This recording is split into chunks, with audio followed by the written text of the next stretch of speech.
Today, on Running to Him. There will be times in our walk with Christ, and we must admit that our differences cannot be bridged and agree to a non-aggression pact.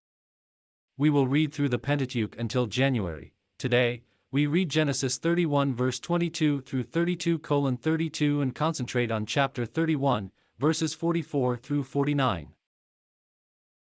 Genesis 31 verses 44 to 49. So now come, let us make a covenant, you and I, and let it be a witness between you and me. Then Jacob took a stone and set it up as a pillar. Jacob said to his kinsmen, "Gather stones." So they took stones and made a heap, and they ate there by the heap. Now Laban called it the heap of witness, and Jacob called it the heap of witness. Laban said, "This heap is a witness between you and me this day." Therefore it was named Galeed and Mizpah, for he said, "May the Lord watch between you and me when we are absent one from the other." Today we'll get a little insight into Laban's and Jacob's personalities. Both these men had personalities that were focused on themselves. Neither of them seemed desirous of looking out for the other person except when it benefited them.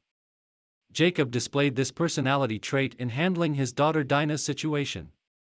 In another instance, he didn't want to allow Benjamin to go to Egypt because he feared losing both Joseph and Benjamin. Laban was a schemer.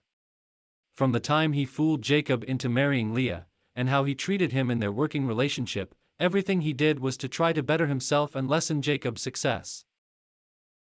After Laban searched for the idols and could not find them, he determined that he would make a covenant with Jacob that would bind them to a non-aggression pact. It is essential to realize that the covenant at Mizpah was not a touchy-feely, "I'll look out for you as you look out for me" love relationship. We could consider it something like a non-aggression pact during the Cold War between the West and the Soviet Union. "We will start a war with you if you would start a war with us." Sometimes, that's the best we can do in relationships with others. We can try as hard as we want to get along well, and Jacob did that, but sometimes people don't like one another. This is just as true today as it was 3,000 years ago. But what is our responsibility as Christians?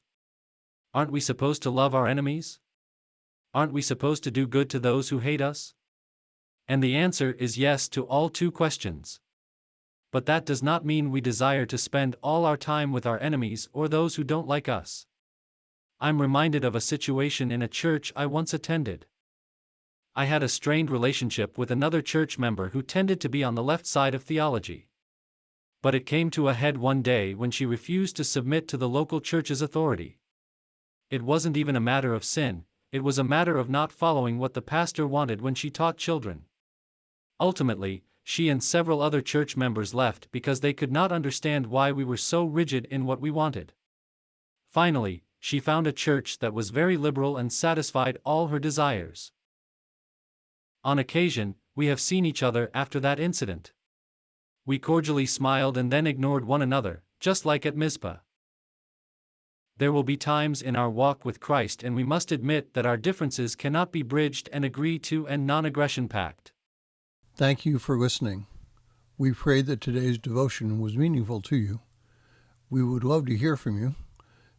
You can use either Facebook or YouTube to like, subscribe, share, and tell others about us. If you would like to contact us, you can reach me at phineasjacobus@runningtohim.net.